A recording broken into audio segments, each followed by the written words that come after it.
The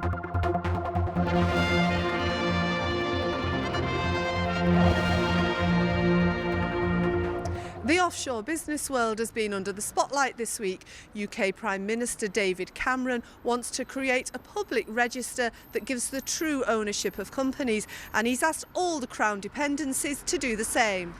Well, this is a follow-up from the initiative that he started as chair of the G8 last June. And it follows on really from the meeting we had at Downing Street around about that time, where Mr Cameron asked for the Crown Dependencies and the overseas territories to consider the establishment of a public registry of beneficial ownership.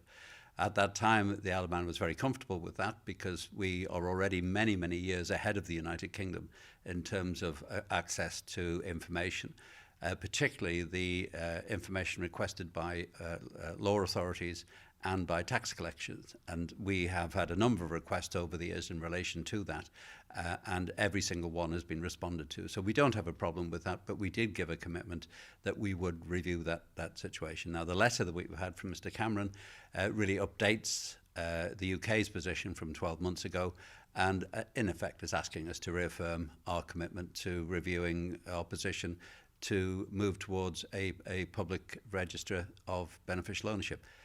That consultation work is due to start in the next few weeks. The business community will be consulted on it, and at that point we will make a decision whether or not to make any changes.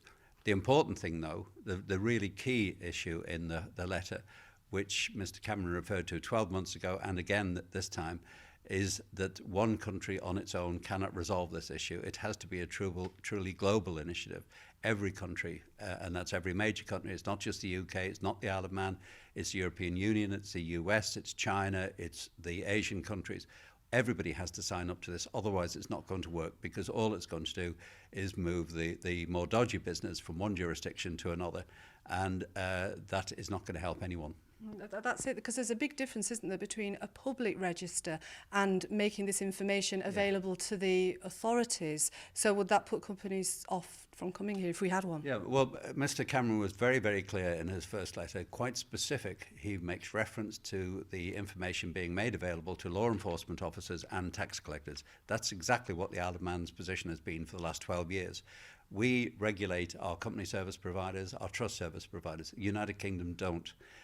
But as part of that licensing arrangement on the island, every CSP and TSP has to know the beneficial ownership of every entity they represent.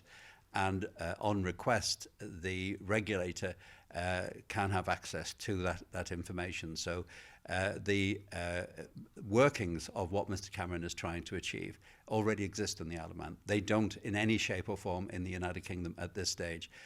The only difference is that our register is not a public one. It's one which is accessible by those various bodies that Mr Cameron referred to in the first instance.